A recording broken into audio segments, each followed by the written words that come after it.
नमस्कार दोस्तों, जागृति क्लासेज के ऑनलाइन प्लेटफॉर्म पर एक बार फिर से आप सभी का हार्दिक स्वागत है। हम लोग मॉडर्न हिस्ट्री में एमसीक्यू सीरीज कर रहे थे और उसमें राष्ट्रवाद का उदय और उसके पश्चात हमने भारतीय राष्ट्रीय आंदोलन का एक पार्ट कंप्लीट कर लिया था।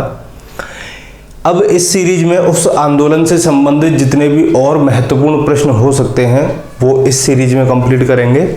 चलिए,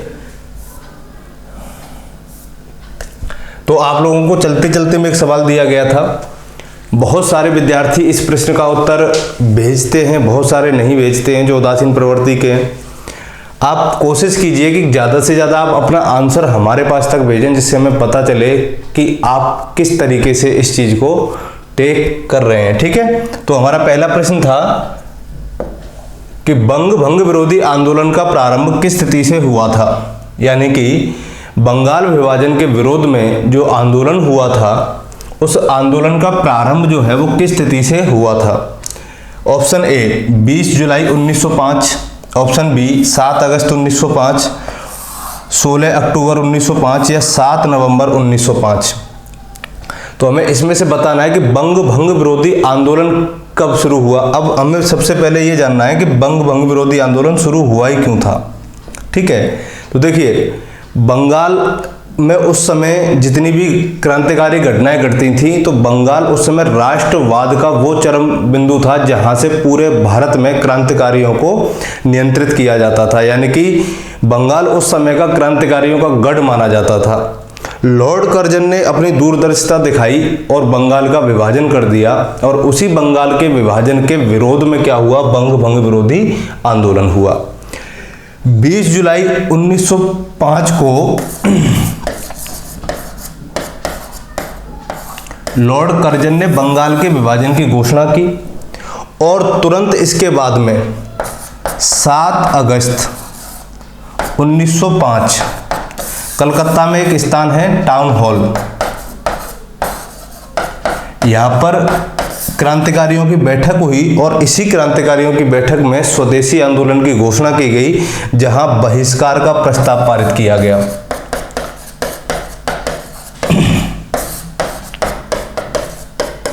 ठीक है, और इसके बाद में 16 अक्टूबर 1905 को बंगाल का विभाजन हो गया, यानी कि बंगाल के विभाजन की जो घोषणा 20 जुलाई 1905 को हुई थी उसे लागू कब किया गया, 16 अक्टूबर 1905 को। लेकिन स्वदेशी आंदोलन की जो घोषणा थी, स्वदेशी आंदोलन या बंग भंग विरोधी आंदोलन की जो घोषणा थी वो कब की गई, 7 अगस्त 1905। तो देख लेते हैं हमारा ऑप्शन कौन सा है, ऑप्शन बी। तो इस तरीके से इस प्रश्न का जो राइट आंसर होगा वो क्या हो जाएगा, 7 अगस्त 1905, यानी कि बंग भंग विरोधी आंदोलन का प्रारंभ किस स्थिति से हुआ था, 7 अगस्त 1905 से। 16 अक्टूबर 1905 क्या है कि इस दिन बंगाल के विभाजन को लागू किया गया था। 20 जुलाई 1905 क्या है कि इस दिन बंगाल के विभाजन की घोषणा की गई थी। ठीक है, क्लियर है यहां तक। चलिए अगला प्रश्न, आज का पहला सवाल, निम्नलिखित में से किसने बंगाल के विभाजन के विरोध में हुए आंदोलन का नेतृत्व किया था। यानी कि अभी बंगाल के विभाजन के विरोध में जो आंदोलन हुआ, अभी आपने देखा कि उसे बंग भंग विरोधी आंदोलन कहते हैं या उसे स्वदेशी आंदोलन भी कहते हैं। तो ये जो स्वदेशी आंदोलन हुआ था बंगाल में, इस स्वदेशी आंदोलन का नेतृत्व किसने किया था, क्वेश्चन है आपका ये। ऑप्शन है सुरेंद्रनाथ बनर्जी, सी.आर. दास, आशुतोष मुखर्जी या रविंद्रनाथ टैगोर। ठीक है, तो बंगाल में इस आंदोलन का नेतृत्व किया था सुरेंद्रनाथ बनर्जी ने। आपको यह पता चल गया कि बंगाल विभाजन के विरोध में यह आंदोलन हुआ था। इस आंदोलन का जो मुख्य उद्देश्य था वो ये था कि स्वदेशी को अपनाना है और विदेशी वस्तुओं का क्या करना है, बहिष्कार करना है। इसी आंदोलन में क्या हुआ था, बहिष्कार प्रस्ताव को पारित किया गया था कलकत्ता में। ठीक है, चलिए अगला सवाल,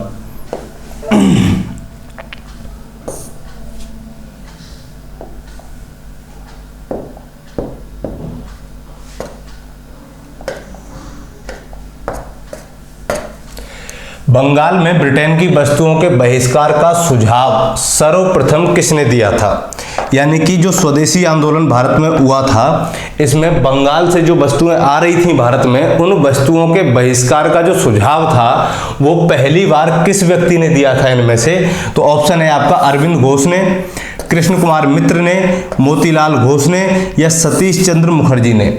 इन चारों में से ऐसा कौन सा व्यक्ति था जिसने ब्रिटेन की वस्तुओं के बहिष्कार की बात की थी? तो दोस्तों उस व्यक्ति का नाम है कृष्ण कुमार मित्र। कृष्ण कुमार मित्र की एक पत्रिका थी जिसका नाम था संजीवनी। क्या नाम था? संजीवनी। इन्होंने संजीवनी पत्रिका के माध्यम से ब्रिटिश निर्मित वस्तुओं को भारत में बहिष्कृत करने की बात कही, जिससे अब देखिए जब भी राष्ट्रीय आंदोलन में सबसे ज्यादा जो योगदान रहा है वो पत्र पत्रिकाओं का रहा है, क्योंकि पत्र पत्रिकाएं आम जनमानस तक बहुत सारा एरिया कवर करती हैं। तो कृष्ण कुमार मित्र ने ही पहली बार अपनी संजीवनी पत्रिका में स्वदेशी आंदोलन के दौरान विदेशी वस्तुओं के या ब्रिटेन निर्मित वस्तुओं के बहिष्कार की बात की थी, जिसे इस स्वदेशी आंदोलन के नेताओं ने क्या किया था? मान्य किया था। क्लियर है यहां तक? तो अब कई बार डेट पूछ लेता है कि संजीवनी पत्रिका में किस तिथि को उस बात को शो किया गया था। तो देखिए जो अंक संजीवनी पत्रिका का आया था वो आया था 13 जुलाई 1905, यानी कि 13 जुलाई 1905 को जो संजीवनी पत्रिका का प्रकाशन हुआ था, उसी प्रकाशन में बहिष्कार की बात की थी किसने? कृष्ण कुमार मित्र ने। क्लियर है यहां तक? चलिए अगला प्रश्न।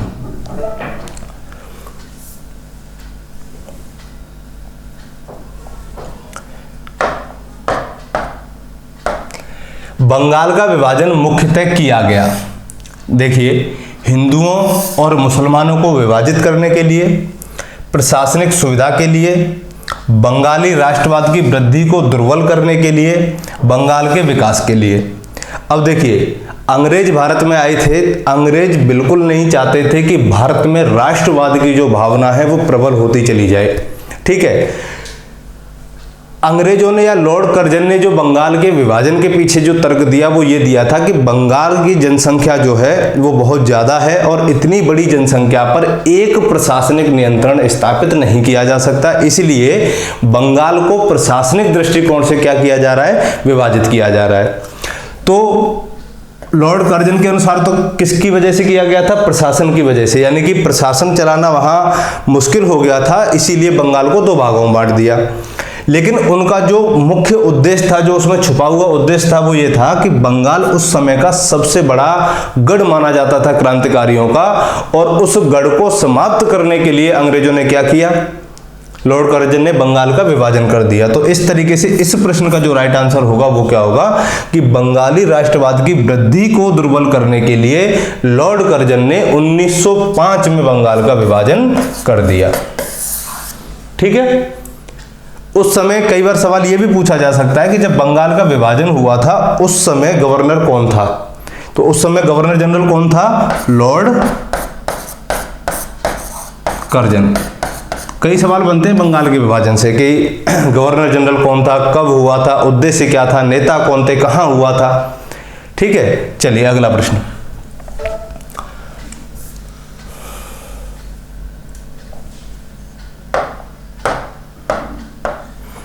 स्वदेशी और बहिष्कार पहली बार किस घटना के दौरान संघर्ष की विधि के रूप में अपनाए गए थे?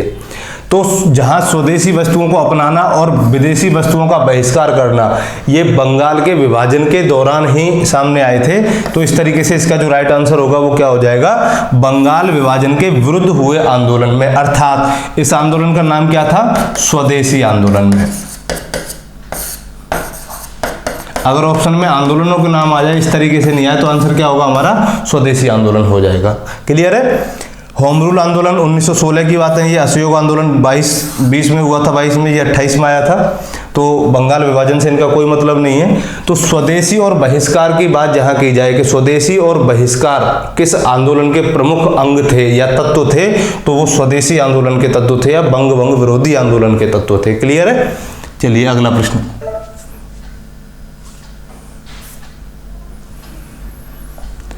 ये तो बहुत आसान सवाल है। लॉर्ड कर्जन के द्वारा 1905 में किया गया बंगाल का विभाजन किस वर्ष रद्द हुआ? अब देखो 1905 में बंगाल का विभाजन हो गया है, लेकिन इसको रद्द कब किया गया? तो देखिए 12 दिसंबर 1911 को एक दिल्ली दरबार का आयोजन हुआ था।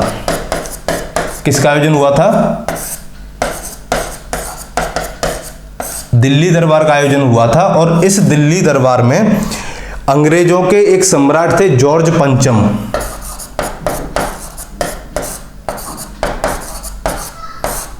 और इनकी महारानी थी मेरी। ये उस समय भारत में आए थे।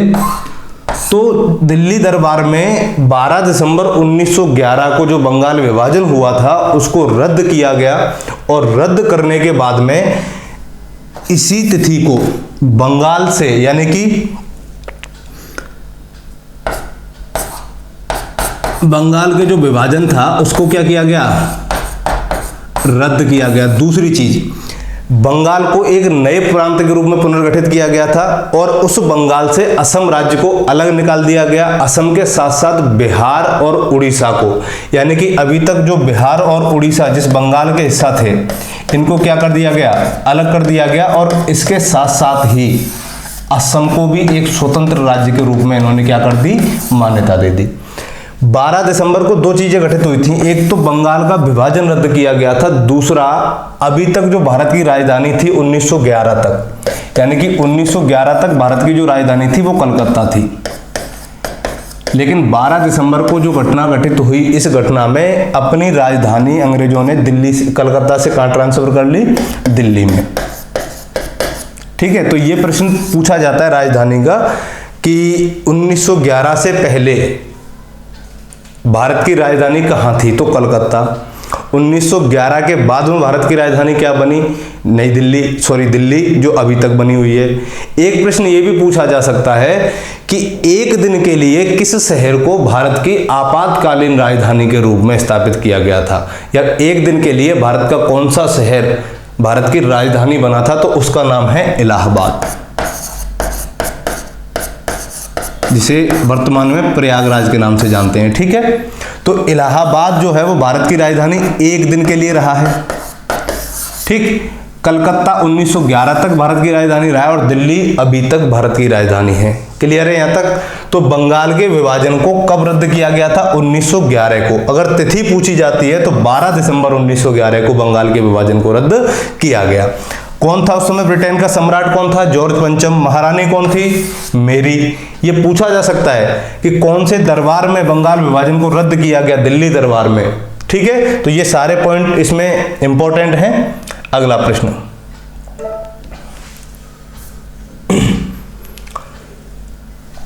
निम्नलिखित में से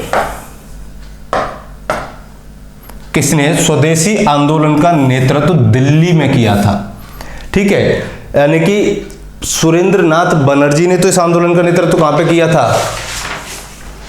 बंगाल में। और दिल्ली में इस आंदोलन का नेतृत्व किसने किया था? बाल गंगाधर तिलक, अजीत सिंह, लाला लाजपत राय, सैयद हैदर रजा। तो बाल गंगाधर तिलक ये महाराष्ट्र के थे, तो इन्होंने महाराष्ट्र में नेतृत्व किया। लाला लाजपत राय ने पंजाब में कमान संभाली। तो दिल्ली में जो इस नेतृत्व का आंदोलन किया था वो किया था सैयद हैदर रजा ने। तो इस तरीके से इसका राइट आंसर क्या हो जाएगा? सैयद हैदर रजा। और बिपिन चंद्र पाल, सुरेंद्रनाथ बनर्जी, ये कहां से जुड़े थे? ये बंगाल से जुड़े थे। क्लियर है? चलिए अगला सवाल। तो इस तरीके से सैयद हैदर रजा ने नई दिल्ली में या दिल्ली में स्वदेशी आंदोलन का नेतृत्व किया।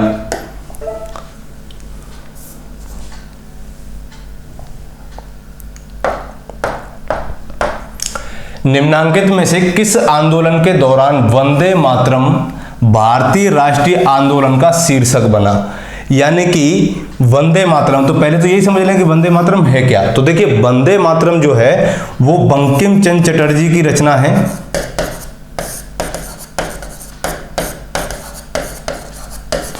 और बंकिम चंद्र चटर्जी की जो आनंद मठ है, इस आनंद मठ से इसको लिया गया है, और वर्तमान में ये भारत का क्या है? राष्ट्रीय गीत है।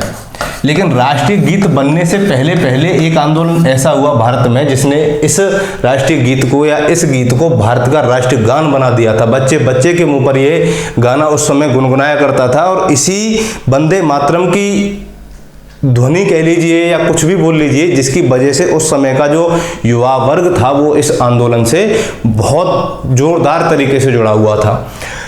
तो वंदे मातरम जो है वो रातों रात स्वदेशी आंदोलन में पूरे भारत का क्या बन गया था, राष्ट्रीय गान बन गया था। ठीक है, तो स्वदेशी आंदोलन के दौरान ये क्या बना, भारत का राष्ट्रीय गान। लेकिन वर्तमान में क्या है, ये राष्ट्रीय गीत है। अब कई बार वंदे मातरम से एक दो सवाल ये भी पूछे जा सकते हैं कि सर्वप्रथम वंदे मातरम को कहाँ गाया गया था। तो 1896 में कलकत्ता में एक अधिवेशन हुआ था कांग्रेस का। तो 1896 के कलकत्ता अधिवेशन में पहली बार वंदे मातरम को गाया गया था। ठीक है, और संविधान सभा ने इसे 24 जनवरी 1950 को भारत के राष्ट्रीय गीत के रूप में स्वीकार किया था या अपनाया था। ठीक है साहब, तो स्वदेशी आंदोलन के दौरान वंदे मातरम भारतीय राष्ट्रीय आंदोलन का शीर्षक बना या पूरे देश का राष्ट्रीय गान बन गया। तो कौन सा आंदोलन था, स्वदेशी आंदोलन। आगे बढ़ते हैं।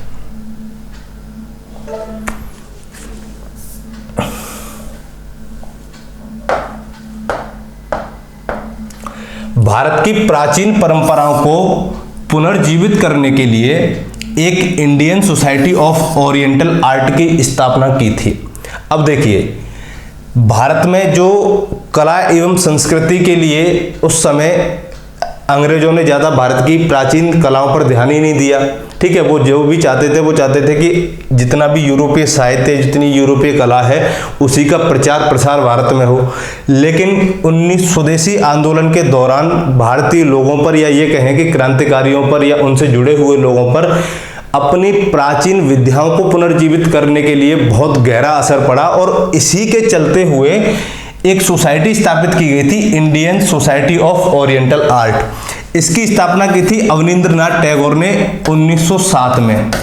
अब देखिए, कई बार एक सवाल ये पूछ लिया जाता है कि अवनींद्रनाथ टैगोर के साथ साथ Indian society of oriental art के संस्थापक सदस्य कौन थे। तो इन्हीं के छोटे भाई थे गगनेंद्रनाथ टैगोर।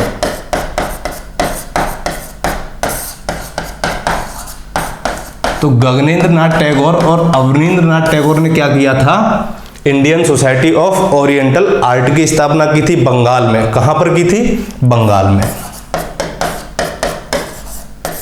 ठीक है, और इसका जो उद्देश्य था वो ये था कि प्राचीन भारतीय कला को पुनर्जीवित किया जाए और उसका प्रचार प्रसार भारतीय युवाओं तक किया जाए। ये इस संस्था का मुख्य उद्देश्य था और इसके संस्थापक सदस्य कौन थे, अवनींद्रनाथ टैगोर। ठीक है, अगला प्रश्न। 1905 में बंगाल विभाजन किस वायसराय ने किया था। यानी कि उस समय जो वायसराय था वो कौन था, अभी कई बार आ गया चर्चा में। तो उसका नाम क्या था, लॉर्ड कर्जन। लॉर्ड कर्जन ने ही 1905 में बंगाल का विभाजन किया था। ये नाम आपको याद रखना है, बहुत बार ये प्रश्न पूछा जा चुका है और आगे भी शायद पूछा जा सके। ठीक है, चलिए अगला प्रश्न।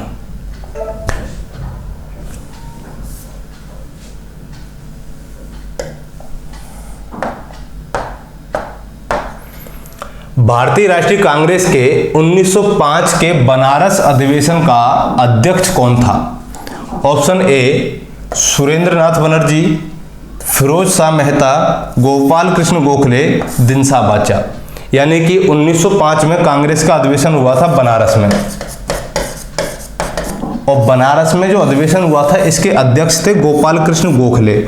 ये बनारस अधिवेशन जो है वो इसलिए चर्चा में है क्योंकि यहाँ बनारस अधिवेशन में पहली बार स्वराज विषय पर चर्चा की गई थी। किस पर, स्वराज विषय पर चर्चा की गई।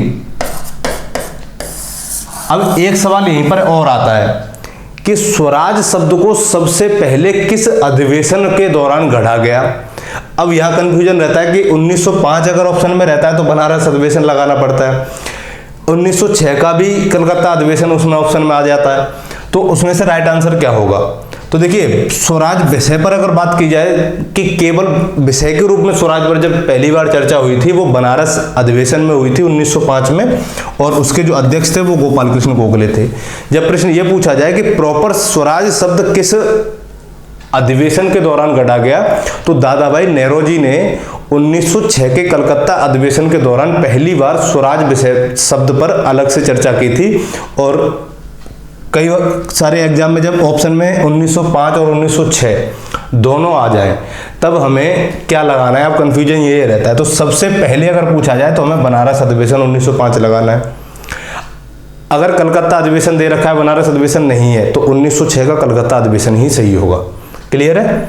तो गोपाल कृष्ण गोखले 1905 के बनारस अधिवेशन के अध्यक्ष थे।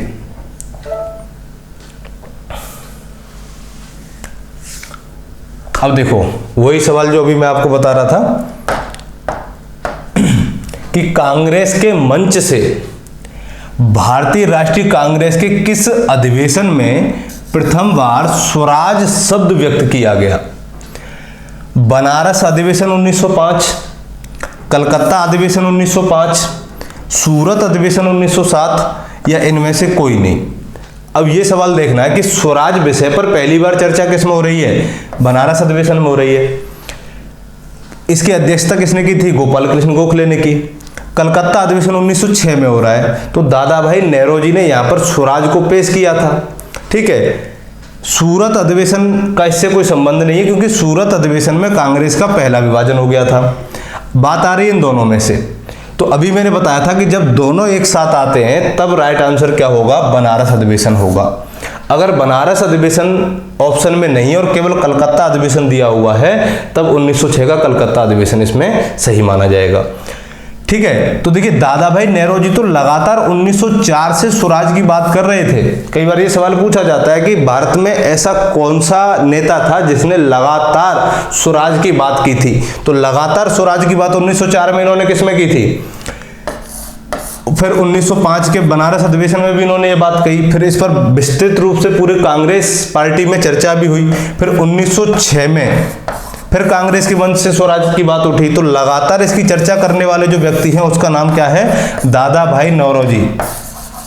और दादा भाई नौरोजी ने क्या किया था? 1906 के कलकत्ता अधिवेशन की अध्यक्षता की थी। तो इसमें क्या दे रखा है कि प्रथम बार स्वराज शब्द व्यक्त किया गया। तो राइट आंसर क्या होगा आपका? बनारस अधिवेशन 1905। अगला प्रश्न, नरम दल और गरम दल के रूप में भारतीय राष्ट्रीय कांग्रेस का विभाजन किस अधिवेशन में हुआ था? यानी कि कांग्रेस जो थी उसमें दो विचारधाराओं के लोग थे। एक तो ऐसे लोग थे जो अनुनय विनय प्रार्थना याचनाओं की नीति पर विश्वास करते थे, उनको तो कहा जाता था उदारवादी। एक ऐसे थे जो हक से छीन करके लेना चाहते थे, उनको कहा जाता था उग्रवादी या गरम दल के नेता। ये हो गए आपके नरम दल के नेता और ये गरम दल के सदस्य। गरम दल के जो प्रमुख 4-5 नेता थे उनके नाम मैंने आपको पहले ही बता दिए हैं, लाल बाल पाल और अरविंद घोष। ठीक है, तो देखिए 1906 में 7 में सूरत अधिवेशन में कांग्रेस के विभाजन का जो कारण था वो क्या था? तो सबसे पहला कारण तो ये बना कि उदारवादी जो लोग थे वो रास बिहारी घोष को इस अधिवेशन का अध्यक्ष बनाना चाहते थे और उग्रवादी लोग जो थे वो लाला लाजपत राय को अध्यक्ष बनाना चाहते थे। लेकिन किसी तरह से मामले को निपटाया गया और अंत में रास बिहारी घोष को 1907 के सूरत अधिवेशन का क्या बना दिया गया? अध्यक्ष बना दिया गया। अभी तक मामला यहीं थम गया। उसके बाद क्या हुआ कि 1906 में स्वदेशी आंदोलन के लिए 4 प्रस्ताव पारित किए गए थे कांग्रेस के द्वारा, जिसमें स्वदेशी, बहिष्कार, राष्ट्रीय शिक्षा और स्वशासन, ये 4 प्रस्ताव थे जो 1906 के कलकत्ता अधिवेशन में कांग्रेस ने पारित किए थे। 1907 में गरम दल और नरम दल में इन चारों प्रस्तावों को लेकर के क्या क्या थे? चारों प्रस्ताव स्वदेशी, बहिष्कार, राष्ट्रीय शिक्षा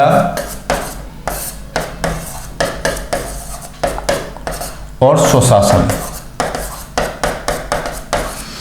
ये 1906 के कलकत्ता अधिवेशन में पारित किए गए थे। ठीक है, तो 1907 में इन 4 प्रस्तावों में कांग्रेस के गरम दल और नरम दल में खुलकर के मतभेद सामने आया और उसी मतभेद के कारण पहली बार कांग्रेस में 1907 में क्या हो गया, विभाजन हो गया।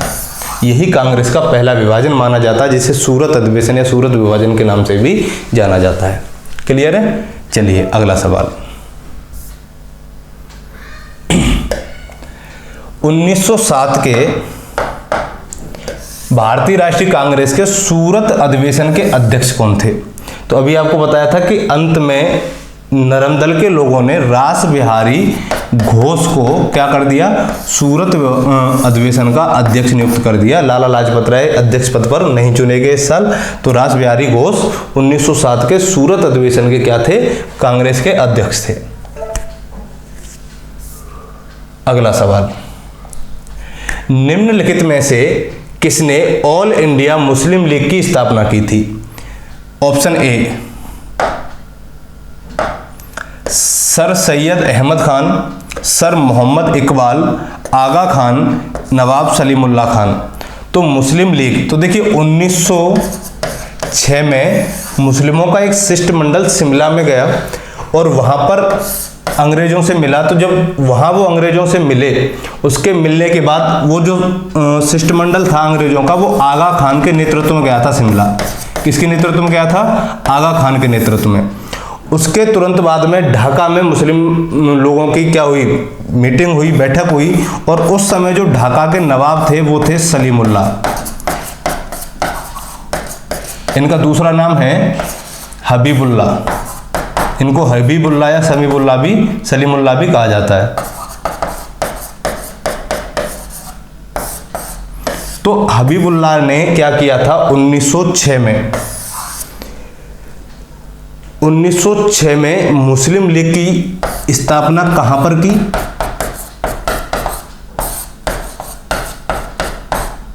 ढाका में की थी।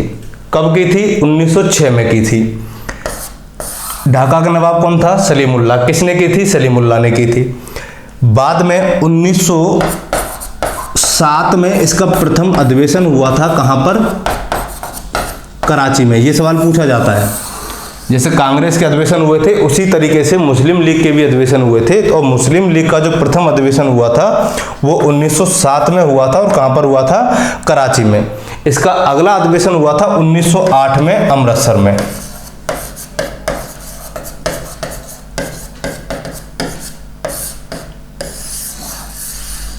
ठीक है, 3-4 सवाल बनेंगे यहां से कि मुस्लिम लीग की स्थापना कब हुई? 1906 में। किसने की? नवाब सलीमुल्लाह खान ने की। कहां पर की? ढाका में की। प्रथम अधिवेशन 1907 कराची में और द्वितीय अधिवेशन 1908 अमृतसर में। क्लियर है यहां तक?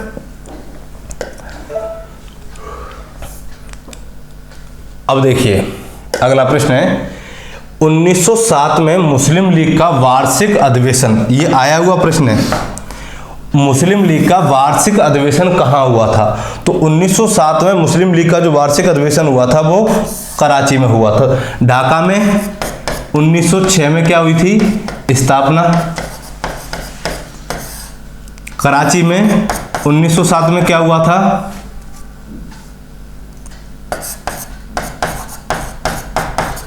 प्रथम अधिवेशन।